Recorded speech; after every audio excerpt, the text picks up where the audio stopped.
Good afternoon, my good people. How y'all doing today on this Easter weekend,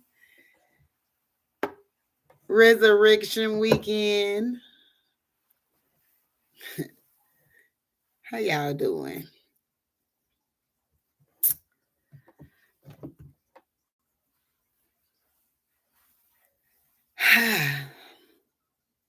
It's been a long week, you guys. Really long week, but I made it through it. I made it through it. Small recap from last Saturday. Talked about my second marriage a little bit, the disconnect with the children, and being kind to yourself and giving yourself some grace is what I talked about. And so let's get in it. Um, I'm gonna start with giving ourselves some grace and being kind to ourselves. Um, so I've been going through this transition and I've really been working hard trying to accomplish this goal, right? And every time I turn around, something is coming up. Something is getting in the way. Something is hindering it. And oh my God, I was just like the last report that I received was so like, ugh, it just made me feel like, God, like, where are you? Like, I've been trying to do things right. I'm walking in my purpose. I'm trying to do what I'm told to do. Um, and all I'm asking for is this one thing. Well, I'm asking for multiple things. Let me tell the truth about it. But this one thing is the most important right now for me, right? And so I really had a meltdown Thursday. No, yesterday it was. No, it was Thursday night. Thursday night I had the breakdown and I started feeling sorry for myself. And I started having these moments of like, when it's going to be my time? When I'm going to get some things that I asked for and that I desire and that I need and want, right? Um, but I don't know why God is holding it up. Because he knows it all. He knows everything. He knows the ins and the outs. He knows it. So, um, after I did what I do, I journal for those that need have so much going on in your head. Good way of channel channeling that is to write. So I write a lot. And so Friday morning at work, I was sitting there and I thought about my meltdown and me feeling sorry for myself. I just started writing to God. I had some downtime and I started writing. And it helped me to understand that all delays are not denials. And then I just had to just take some deep breaths and give myself some grace and be kind to myself because God is on time. Even when we want him to show up when we want him to, he's on time. He's going to do it in his timing and it's going to be perfect. It's going to align. It's going to come together like it's supposed to. And sometimes it's uncomfortable to wait, but hey, you gotta do it. if you want the best outcome. If you want the absolute best outcome, sometimes you just gotta wait on God. And that's where I'm at right now. So anyway, so I thought, let me give myself some grace and then I'm gonna be kind to myself. So haven't been to the nail shop in a little while. So, and I was supposed to get my hair done, but I got my dates mixed up. So I decided, okay, I'll go get my nails and toes done. I do something to my own head. And then I'm gonna go laugh a little bit with my boy Guy Tori tonight. Me and two of my daughters. We're gonna go enjoy a comedy show. Cause I laughter does the body good like medicine. So to go laugh and hang out with my girls, yeah, I'm about that. Um, so anyway, let's get into the real nitty gritty, okay? So moving forward. So um I have four children, of course. And the last child that I had, I kind of gave y'all a little backstory about that. Um, but it plays into this. So his father, who I thought was his father, let me say it like that. Um started playing. And so of course me and my second ex-husband is still together, um going through our thing, getting ready to go our separate ways. And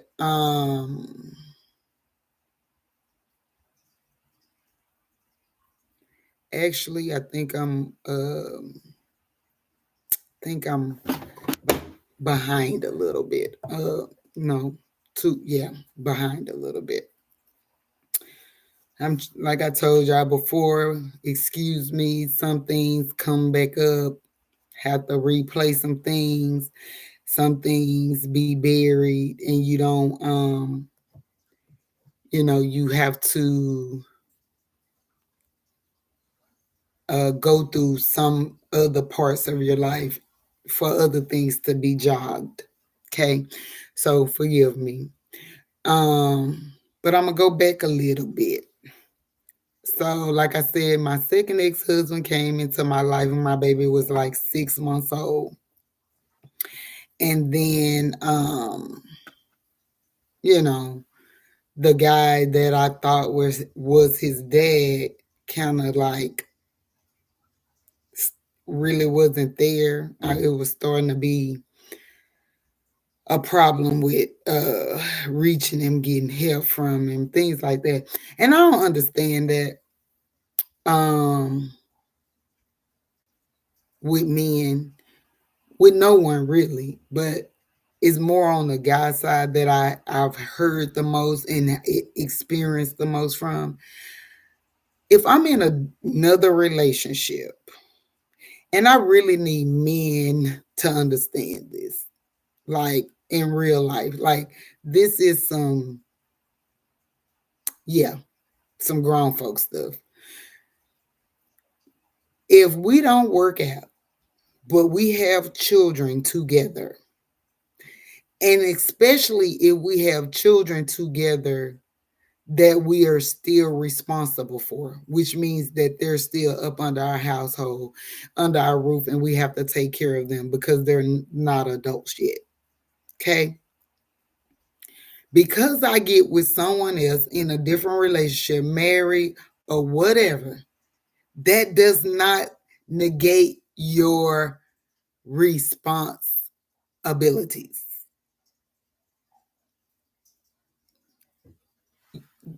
That child is still your child.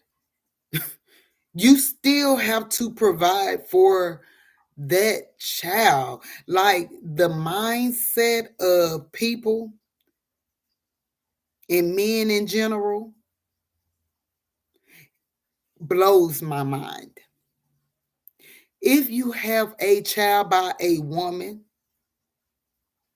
and y'all do not work out, please do not abandon that child and say, oh, you got a man. Okay. I'm sure you got a woman. And I'm sure when you want your child, you don't want no problems getting that child. Right? And so that's really irritates me for anybody. I don't care who in that situation because that's your child. Regardless of who I'm with, regardless of who you with. And if you with somebody that don't want you to be a part of your child life because of the mother or the father, that's their bad. That's on them. And they need to figure that out. But should nobody get to stop you from being a mother or a father to your creation? Period. Yeah. And so the guy that I thought was Al's dad, um, just stopped, hipping, trying, whatever. So of course I had to get on Medicaid, food stamps, and of course when you go special Medicaid, they automatically put the father on child support. Well, when they did that, he asked for a DNA test. And of course, I'm like, okay, because I have nothing to hide. At least in my mind, I didn't at the time. Um, so we did the DNA test, and the test came back that it wasn't his. And I'm just like, no, something is wrong. And this guy is very, very resourceful. Okay. He already have a nice amount of children. And I knew that he knew people down at the Attorney General office, right? So I'm like, nah, he playing games. He done had somebody play with that test. And we get the results back, and he calls me and like, that ain't even, went in. Oh, when I say he went in, it was one of the most devastating and embarrassing times in my life because, for one, I don't play games like that. That's not who I am. I don't put kids on people because I don't need to. If I'm locked in, I'm locked in. If I'm with you, I'm with you. I mean, I have four. Three of them have one daddy. Just, yeah, I don't play those games. But in the transition period of messing with my son's actual dad, some happened that I wasn't aware of. Because again, we was just doing something. It wasn't serious. It wasn't, and say what you want to say about me, but that's the state I was in at that time. And not proud of it by a stretch, but that's where I were. And yeah, found out that the person that I thought was his dad was not his dad. And my baby was getting ready to turn 5 at that time. And I was so hurt. I was hurt for a couple of reasons. One, that my baby then went almost 5 years thinking one person is his dad that's not his dad. Secondly, how did I miss that? How did that happen? Because I know what I was doing.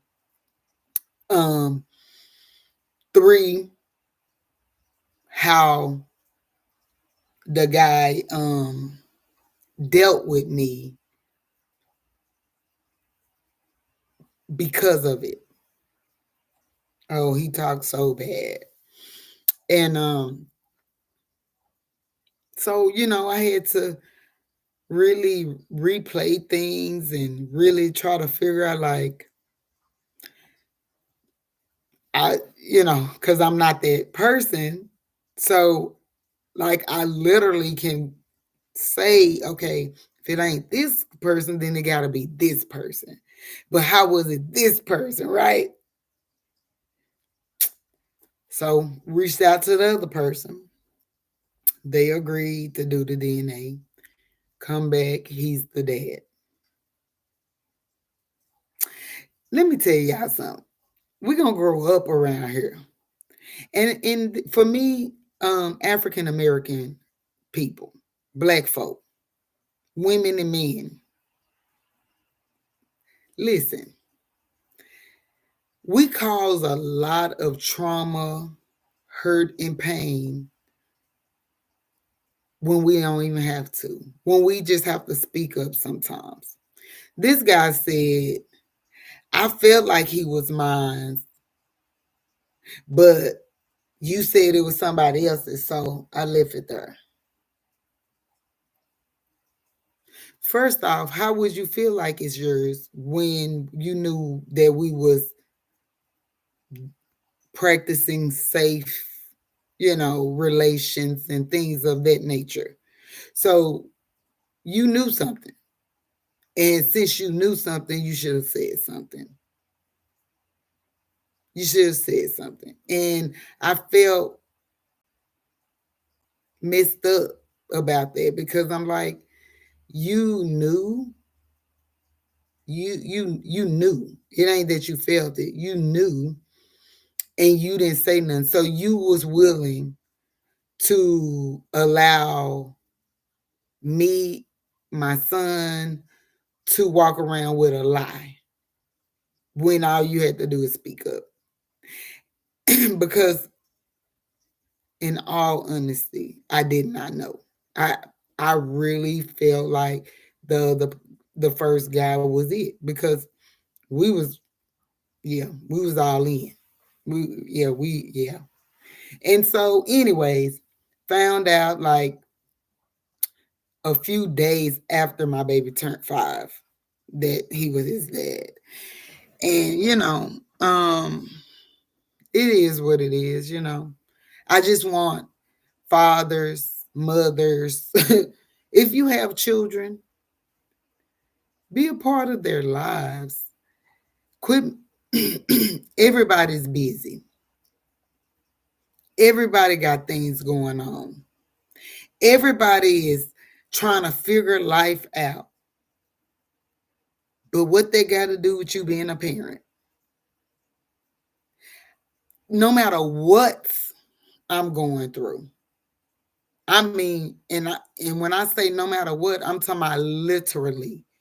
No matter what I'm going through, I got to show up. I got to figure it out. And it gets hard. I don't feel like we should have to ask every time the child needs something. Because guess what? The child eats. The child grows. The child has needs. Like, this. It's a person. We got to do better as parents. And I'm talking from the front to the back door. We got to do better as parents if we want to change how society look at our children, how society respond to our children, because we want everybody to respect us, reverence us, be mindful of us, but we're not even that to each other. We don't show up. We don't do what we supposed to do.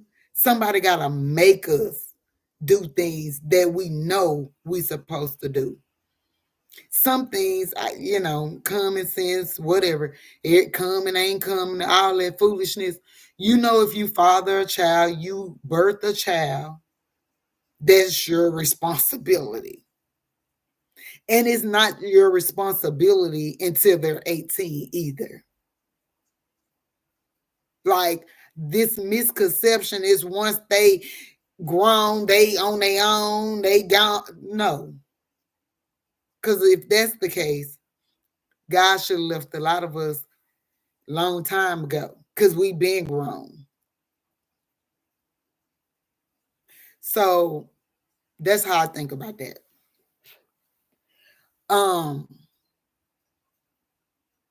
We got to do better. We got to do better. The world is a lot of foolishness in it. And in order for it to have some type of recourse, some type of shift, it's going to start with God, of course. And then our men rising up. We don't have a problem following our men, long as they got somewhere that they're leading us to. But we're not following anybody to know anywhere just because they the man. Like, that's not how that goes. We gotta do something different. We gotta do better. We gotta make sure that our children knows that they're loved, they're seen, they're disciplined, they're and that no matter what nobody say, they got people on their side that's willing to help them grow into the healthy human beings that they supposed to be. It takes a village. It really does. It takes more than a mother to raise a son or a daughter. It takes more than a father to raise a boy or a daughter. Like, I did the very best I knew how with my oldest son. Like, I was a single mother before my second ex-husband came into the picture, and I was trying to figure it out. I was trying to make sure that kid knew that there was good men out here that he can look up to. I mean, I reached out to big brother, big sister, got him a big brother. I asked for mentors from the church, which he still have. Like, I sought out resources and help so that my son wouldn't have to just turn to the streets or turn to what he thought was cool and normal. Because one thing I taught him, because you in an environment doesn't mean you have to become the environment. I taught all my kids that. You can live in the hood. I lived in the hood all my life. Every project in Dallas, Texas. From the west on, I lived in them. And in between. And I strive to not be that. Every day still. Yes, I can get what you need. Or I can be, hi, what you need. However, is how you play it. Right? But my goal was to teach my children that no matter where we are, you don't have to become that. You're better than that. You can do more. And if you once you see where you are and you understand that you don't like it, then it makes you want to do something about it. And then that's where the change come in. I've always tried to not be afraid to ask for help, especially when it comes to my children. because I knew I couldn't do it alone. And I knew that I had been traumatized in a lot of areas that would have been real easy for me to transfer to them. And I didn't want to do that. And I listened. Like I told y'all early on, my kid's pediatrician told me when my oldest was 12, I need you to sit down and talk to them. You need to be open and honest, no sugarcoating. That was helpful for me because now my children talk to me about any and everything, the girls and the boys. That's a blessing. That's a blessing.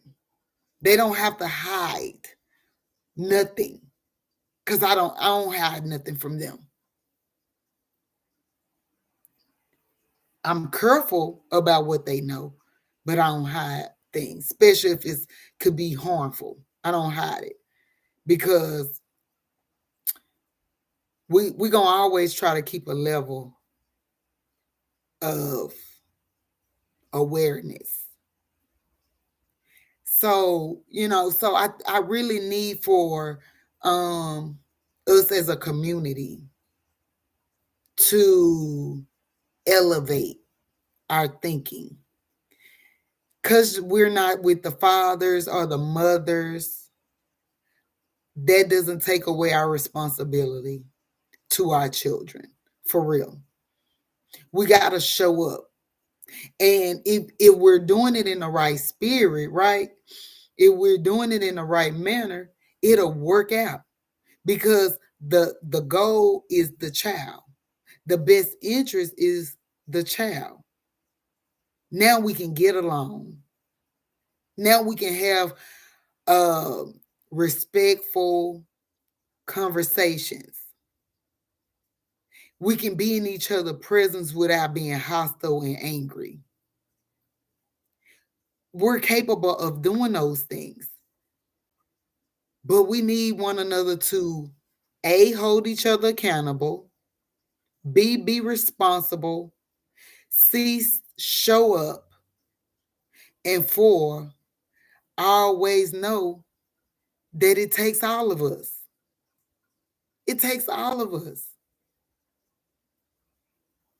My son's sister's mother, she know who she is. People tried to make us be at odds, but we're good. We make sure that those two children know each other. Because why do we need to be animosity? Why do it need to be drama?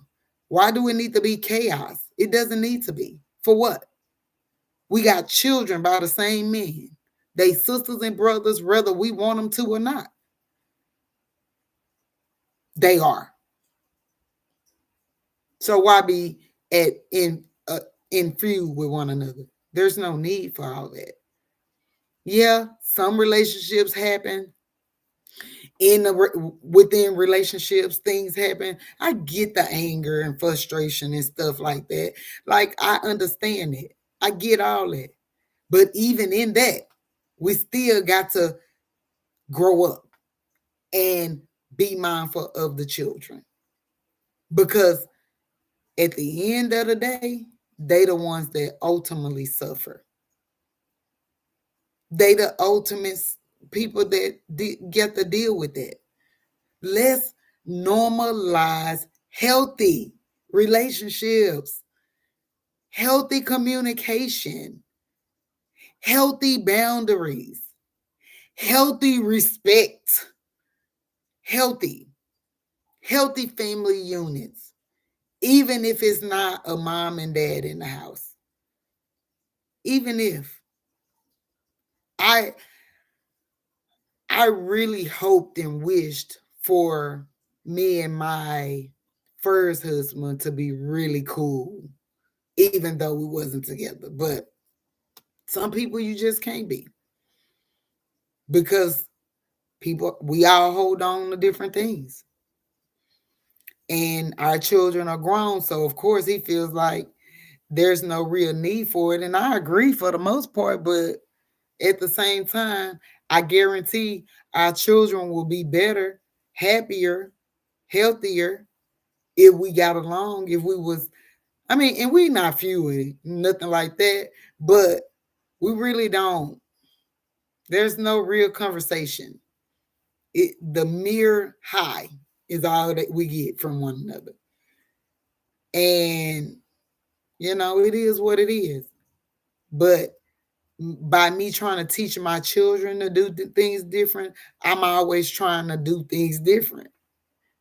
I want to do things different because how do you help other people do things different if you willing to stay in the same space, same place, acting the same way? You cannot do that. You cannot. So I'm always trying to grow, excuse me, so that I can help my children grow. Even though 3 of them are adults, I'm always play a part. They gonna ask me for advice. I need to have some sound advice, some wisdom, some God, some love, some caring concern in it. We got to do better. Our babies are dying left and right, going to prison in a system that is not good for them. We have to change the narrative. It's up to us. It's up to us. We can say what we want to say. But it's all foolishness at this point because we all have a choice. We all can make changes. And it's up to us the changes we want to make. And I'm really hoping that as a culture, like I said, that I can speak for the African American culture. I really want us to do better. We need to level up. And I ain't talking about level up in things and money. I'm talking about in family, in responsibility, in love, in care and concern for one another. We need to show up and build each other up. We got to. Otherwise, we're gonna be the last people on the totem pole. We are, but I'm talking about on another level. I'm saying that because people look at us and devalue us. My daughter called me, and I'm gonna say this and then I'm gone. My daughter called me today while I was in the store. She went to a store trying to park, and a Hispanic male yelled out to her. That's why people like y'all get hung. We don't play those games. We do not play those games. We're like, people then got too comfortable with saying whatever, acting however, while we're still being humble, meek, mindful, considerate. And I want us to continue those things. But the value really comes in when we stand together, when we hold each other up, when we love on each other, when we support one another, when we're showing up for one another. House by house, person by person, we got to do something different because it's some people out here that really want to destroy who we are. It's a fear out here. It's a real fear out here when it comes to the Black African American culture. And we need to really recognize that this is not a game. More people are getting bolder and bolder and bolder. And the bolder they get, the more testier they get. And that means we need to be on high alert, period. So, anyway, I digress. I really do want us to do better as a people. Women, we gotta be we want I know a lot of us that are strong, independent, been having to get at it and make it happen and make it shake. And we just want to be feminine and we just want to be women. Men, understand that like we do. We don't want to be this hard woman. We want to be soft and secure and nurturing and loving and kind and soft spoken and all that. But we don't have the room. When y'all present us with the room, y'all will see a difference. And it's going to take time on both ends. So patience is needed. Patience is needed. So, with that being said, be patient and keep trying, putting one foot in front of the other, leaning on God, trusting God, and and loving and showing care and concern for the people. It's time for us to do something different, including me. I love people, all people. I love people. It's not a respect of person. And but I have to make sure that the people that I birthed into this world are safe and unharmed. And I will, by any means necessary. I will not, like I said before, allow nobody to hurt them if it's within my power. No one. No one. Please be kind. Please give grace. And as I close this evening, this afternoon, I just want to say I love you all. I thank you all that is um, chiming in, that has subscribed, that is watching, that is supporting me. I'm so grateful. I had, you know, I have so much to say. God has filled my belly with a lot of knowledge, information, wisdom, all the things, and I'm going to share them. We're going to talk. We're going to, we're going to get better. This journey of healing is not just from trauma. It's healing from not knowing who you are in God, not knowing who you are because of what other people said you were, because of the color of your skin. We're going to have a look, we're healing. We're healing from it all. When we're done, we're going to have a community of people that's loving each other, families that's together, even if it's recreated families. Boys need their fathers, girls need their fathers, boys need their mothers, girls need their mothers. We need one another. People like to say they don't need nobody. That's a lie. You can't do life by yourself. You can try, but you'll call on somebody at some point. Trust and believe that. Because I know a lot of people say they don't need no. I'm born by myself. I'm leaving by myself. That's cute. That's cute. But we all need somebody. So why not have each other? So as I close, I want to say I love you all. Happy Resurrection Weekend. Enjoy your families, your children, and I see you back here next Saturday at 4 p.m.